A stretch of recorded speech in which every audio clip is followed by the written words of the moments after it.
Chapter 1 of The Hound of the Baskervilles, by Sir Arthur Conan Doyle. Chapter 1. Mr. Sherlock Holmes.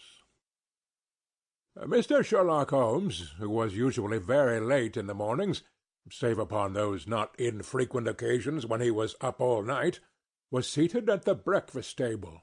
I stood upon the hearth-rug, and picked up the stick which our visitor had left behind him the night before. It was a fine thick piece of wood, bulbous-headed, of the sort which is known as a Penang lawyer.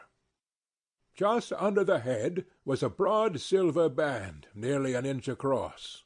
To James Mortimer, M.R.C.S., from his friends of the C.C.H., was engraved upon it, with the date 1884. It was just such a stick as the old-fashioned family practitioner used to carry, dignified, solid, and reassuring.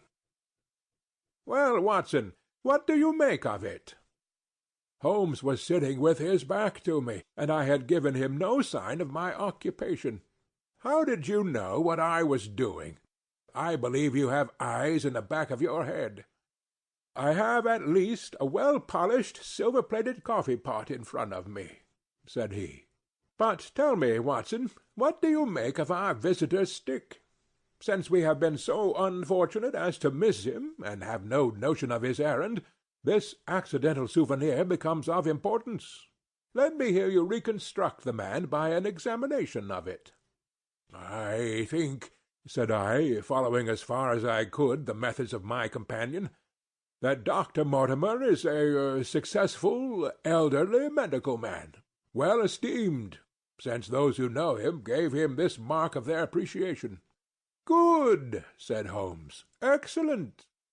I think also that the probability is in favor of his being a country practitioner, who does a great deal of his visiting on foot." "Why so?" "Because this stick, though originally a very handsome one, has been so knocked about that I can hardly imagine a town practitioner carrying it. The thick iron ferrule is worn down, so it is evident that he has done a great amount of walking with it." "Perfectly sound," said Holmes. "And then again, there is the Friends of the C.C.H. I should guess that to be the something hunt, the local hunt, to whose members he has possibly given some surgical assistance, and which has made him a small presentation in return." "Really, Watson, you excel yourself," said Holmes, pushing back his chair and lighting a cigarette. "I am bound to say that in all the accounts which you have been so good as to give of my own small achievements, you have habitually underrated your own abilities. It may be that you are not yourself luminous, but you are a conductor of light. Some people, without possessing genius, have a remarkable power of stimulating it. I confess, my dear fellow, that I am very much in your debt." He had never said as much before, and I must admit that his words gave me keen pleasure, for I had often been piqued by his indifference to my admiration, and to the attempts which I had made to give publicity to his methods. I was proud, too, to think that I had so far mastered his system as to apply it in a way which earned his approval. He now took the stick from my hands and examined it for a few minutes with his naked eyes. Then, with an expression of interest, he laid down his cigarette, and carrying the cane to the window, he looked over it again with a convex lens. "Interesting, though elementary," said he, as he returned to his favourite corner of the settee. "There are certainly one or two indications upon the stick. It gives us the basis for several deductions." "Has anything escaped me?" I asked, with some self-importance. "I trust that there is nothing of consequence which I have overlooked." "I am afraid, my dear Watson, that most of your conclusions were erroneous. When I said that you stimulated me, I meant, to be frank, that in noting your fallacies I was occasionally guided towards the truth. Not that you are entirely wrong in this instance. The man is certainly a country practitioner, and he walks a good deal. Then I was right.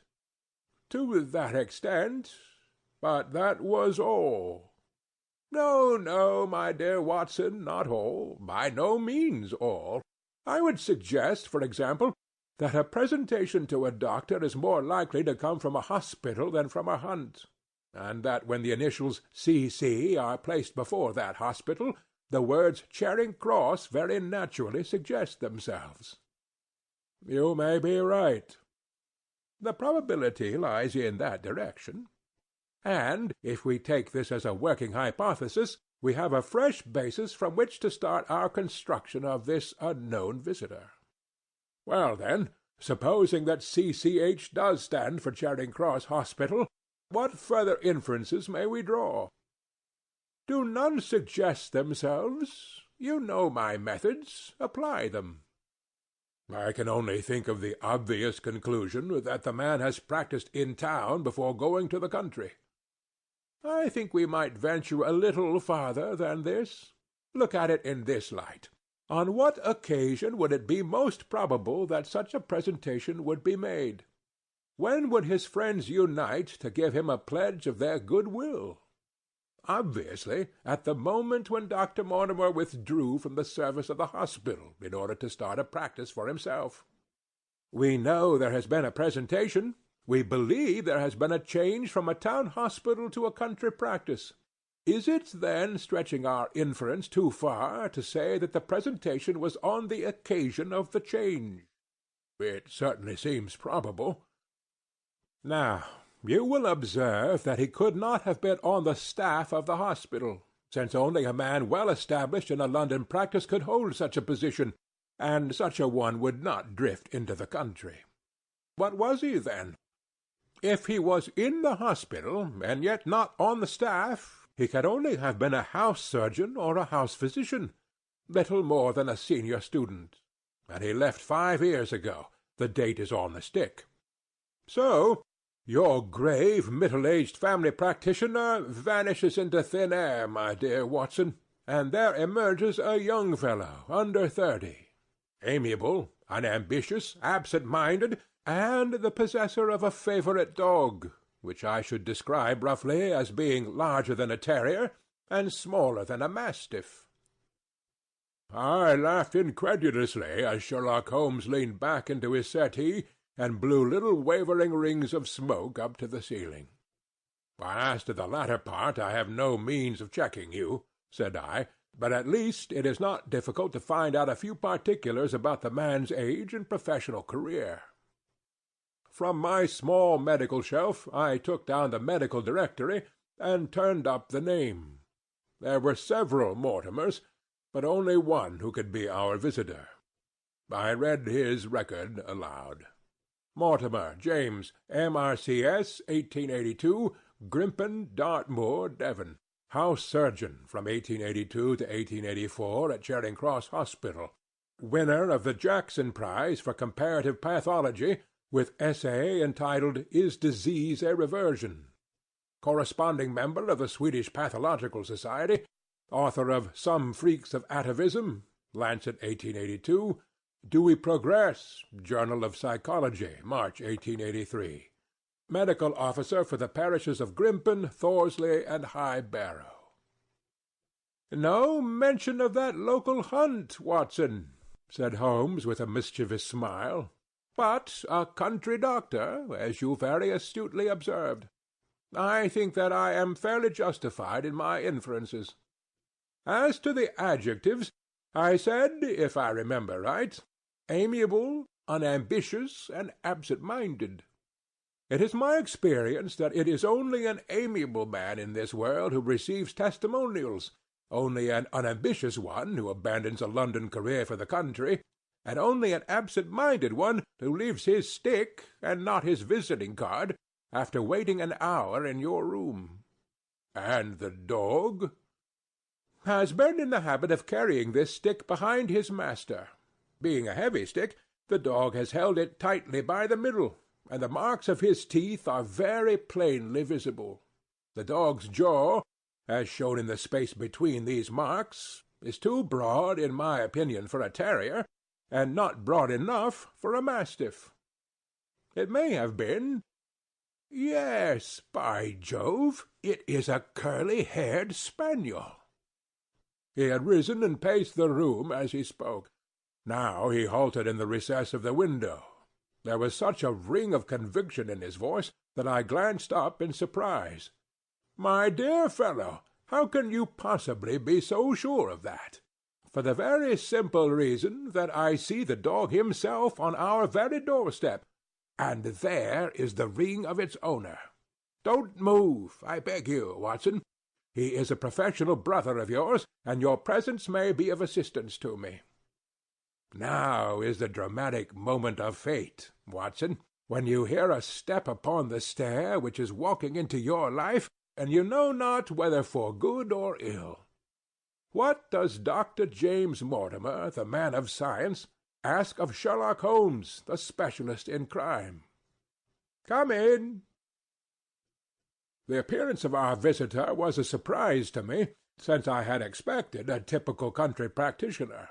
He was a very tall, thin man, with a long nose like a beak, which jutted out between two keen grey eyes, set closely together, and sparkling brightly from behind a pair of gold-rimmed glasses. He was clad in a professional but rather slovenly fashion, for his frock-coat was dingy, and his trousers frayed. Though young, his long back was already bowed, and he walked with a forward thrust of his head, and a general air of peering benevolence. As he entered, his eyes fell upon the stick in Holmes's hand, and he ran towards it with an exclamation of joy. "I am so very glad," said he. "I was not sure whether I had left it here or in the shipping office. I would not lose that stick for the world." "A presentation, I see," said Holmes. "Yes, sir." "From Charing Cross Hospital?" "From 2 or 3 friends there, on the occasion of my marriage." "Dear, dear, that's bad," said Holmes, shaking his head. Dr. Mortimer blinked through his glasses in mild astonishment. "Why was it bad?" "Only that you have disarranged our little deductions. Your marriage, you say?" "Yes, sir. I married, and so left the hospital, and with it all hopes of a consulting practice. It was necessary to make a home of my own." "Come, come, we are not so far wrong after all," said Holmes. "And now, Dr. James Mortimer—" "Mr., sir, Mr. A humble M.R.C.S." "And a man of precise mind, evidently." A dabbler in science, Mr. Holmes. A picker-up of shells on the shores of the great unknown ocean. I presume that it is Mr. Sherlock Holmes whom I am addressing, and not— "No, this is my friend, Dr. Watson." "Glad to meet you, sir. I have heard your name mentioned in connection with that of your friend." "You interest me very much, Mr. Holmes. I had hardly expected so dolichocephalic a skull, or such well-marked supraorbital development.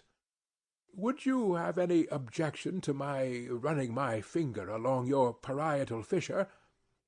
"A cast of your skull, sir, until the original is available, would be an ornament to my anthropological museum. It is not my intention to be fulsome, but I confess that I covet your skull." Sherlock Holmes waved our strange visitor into a chair. "You are an enthusiast in your line of thought, I perceive, sir, as I am in mine," said he. "I observe from your forefinger that you make your own cigarettes. Have no hesitation in lighting one." The man drew out paper and tobacco, and twirled the one up in the other with surprising dexterity. He had long, quivering fingers, as agile and restless as the antennae of an insect.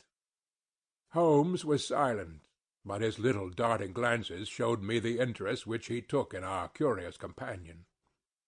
"I presume, sir," said he at last, "that it was not merely for the purpose of examining my skull that you have done me the honour to call here last night and again to-day." "No, sir, no, though I am happy to have had the opportunity of doing that as well. I came to you, Mr. Holmes, because I recognized that I am myself an unpractical man, and because I am suddenly confronted with a most serious and extraordinary problem. Recognizing as I do that you are the second highest expert in Europe, indeed, sir.